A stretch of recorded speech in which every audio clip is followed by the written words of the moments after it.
Hey guys, welcome back to the channel. This is probably a better angle. All right, maybe a little more. Okay. I know what you're thinking, but this is not mine. This belongs to a gentleman who is a local nearby. He was actually one of my subscribers, and he liked the work that I've done on my channel. And he shot me an email. He reached out, saying if I could help him. With his front sprocket upgrade. So we did that last time. I didn't film that because I already have a video that's out there on that. So he has a 16th teeth as well because he uses this to commute, and he's satisfied with that upgrade because it just lowers the RPMs, gives engine the longevity it needs, and rides way smoother.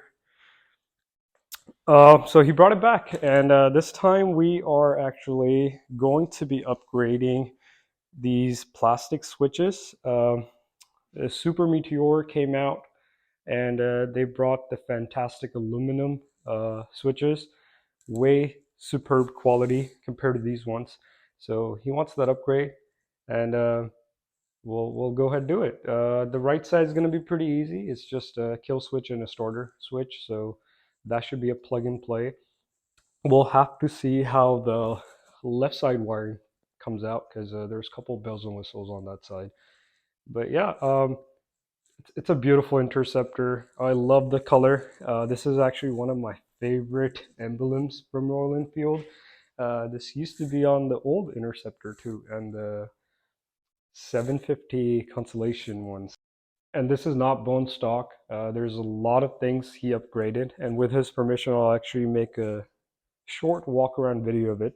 All the things that he have done, cosmetic wise, and also the upgrades mechanically. It fits in. It looks really neat, especially that color. I know the orange for the interceptors is one of the famous, but I really dig this red, cherry red. Um, and oh boy, the coming from a 650 GT, uh, this speaks loud and clear comfort to me. Uh, I kind of regret I got the Continental GT, but at the same time, this can't beat the looks of Continental GT, but Continental GT cannot beat the comfort that this gives. So this one wins the bucket for the comfort, definitely. And yeah, we'll dig it in the video and then stick along. And we also did this bar risers last time, so I'll let him comment down below how he feels about them. But to what he told me, he loves it. It actually takes the weight off of your wrist and shoulders and puts you more in a lean back position. So definitely recommending that if anybody's out there trying to do the same. Next, I'll just fast forward, taking off these bar end grip switches, removing the headlight for the wiring, so won't bore you with that.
We got the plastic junk off, uh, along with the grips. For the right side, the throttle size, technically we can use the return cable because that's threaded in, so you can simply unthread that and use this cable. For the other one, it's molded into the plastic, so for that you'll have to break off the plastic housing. We won't do this. We'll keep it as a backup. either way, Amit brought extra pair of cables for those switches, so which will be perfect. And let's dig into what he got us. All right, these are the grips. Oh man, these already feel so good. It's like a hard rubber-ish compared to the squishy old ones. Yeah, these are going to feel a lot more premium. Um, we got that. Oh, he also got me a shirt. Thanks, man. Maybe.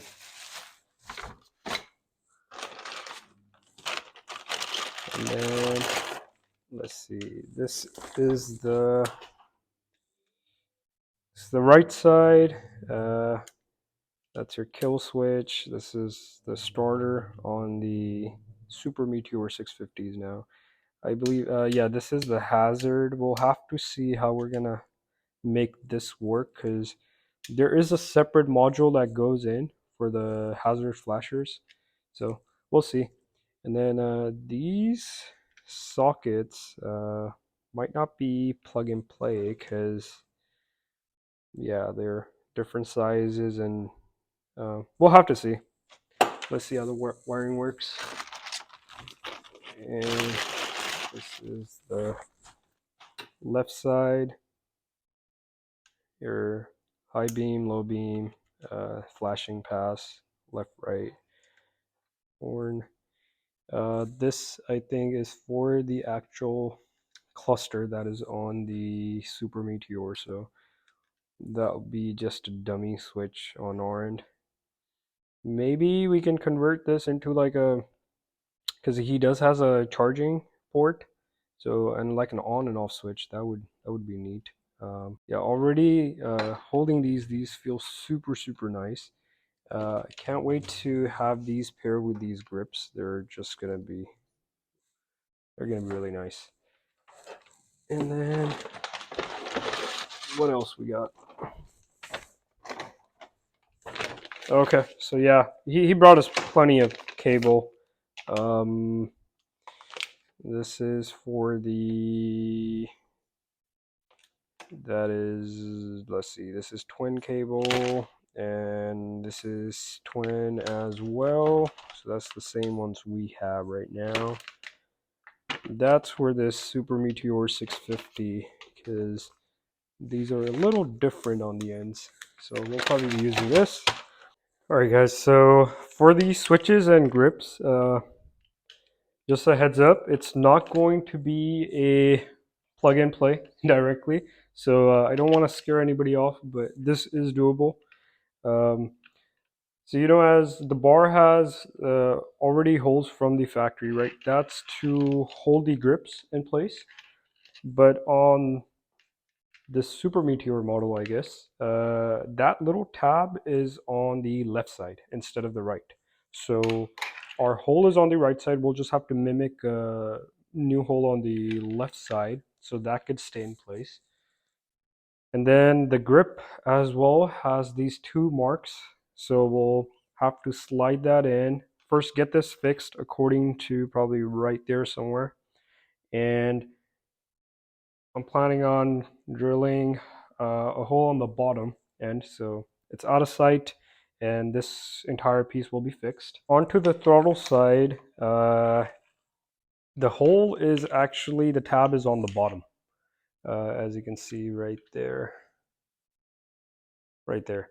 So we'll have to drill a new hole on the bottom so that will hold the switch in its place, and the grip is, we won't have to do anything about the grip because the throttle side is going to be a little easier.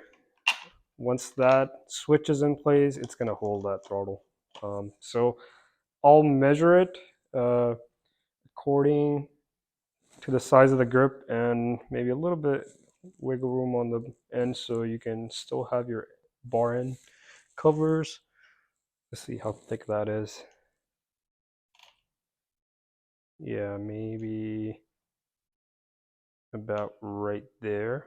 and then slide that back. So that would be the final fitment. So I'll go ahead and do that, and then we'll get into wiring. And we're going to mark it on this side and also on this side. Cool. Once that is done, we got the placement of our switch right. Now it's just a matter of getting the measurement where that hole is, and we'll drill it out right next to the bar end and measure that right there. Bingo. And let's drill it out. The second hole is drilled out, and we're going to test it.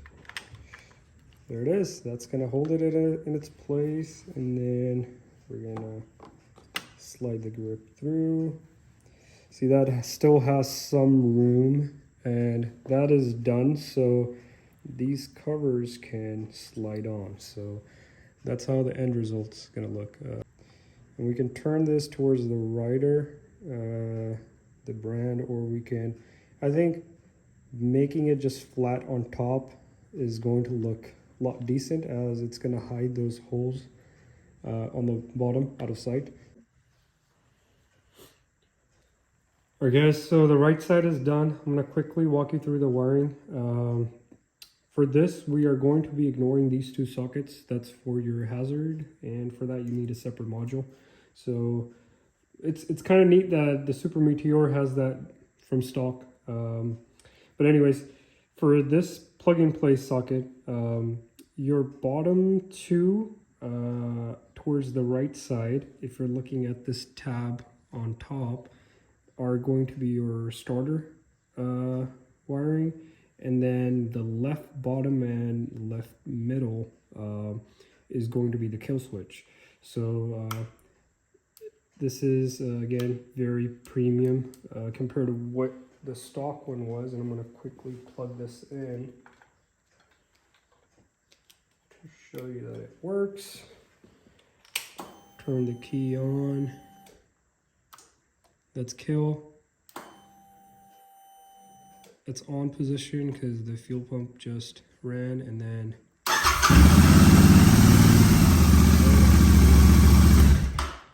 and kill. And to quickly show you the cables, I ended up using a new set of 650 Super Meteor, the ones Amit actually brought, because it was more of a plug and play at the housing side. So I think we went the safer route. You can technically, the B returning wire, you can reuse it, but one of the cables are stuck in the plastic housing, so you'll have to break the switch eventually. Throttle looks good. It rolls perfectly back.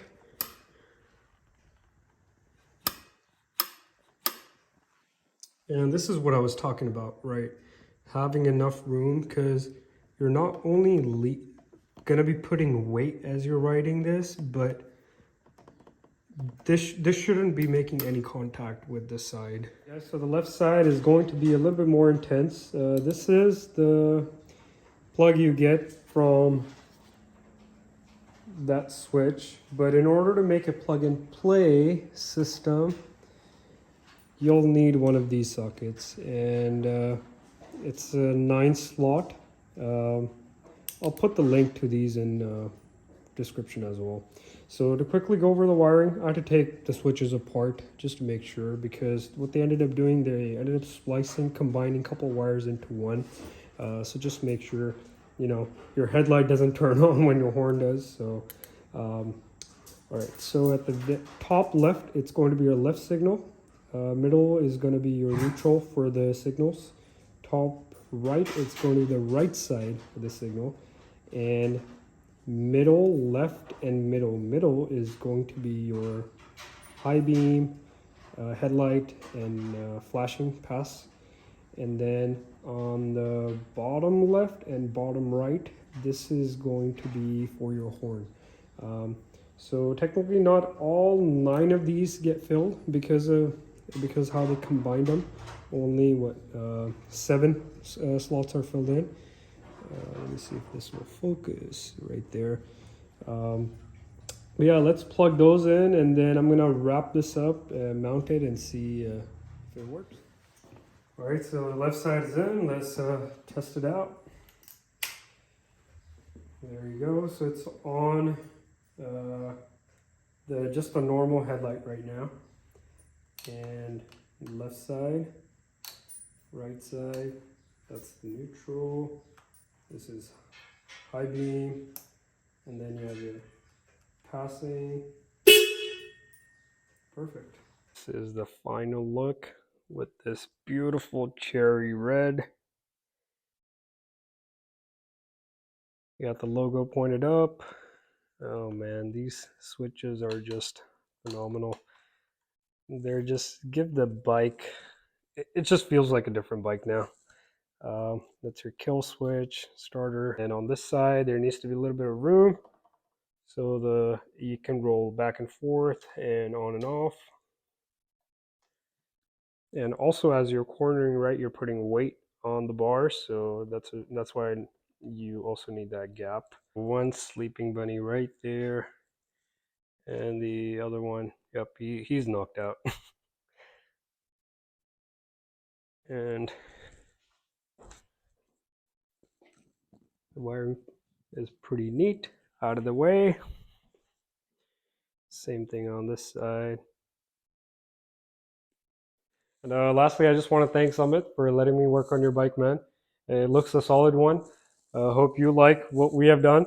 And you know, I don't do it for the money. It's something that I'm passionate about, whether it's my bike or yours. So thank you for trusting me with it. If someone is out there letting you work on their stuff that they're babying, that tells me a lot. So thanks for having that trust in me. And thank you all for watching and supporting. Give it a thumbs up if you liked the video. Comment section is always open. Subscribe for more or share it with someone that might enjoy this. So yeah, peace out.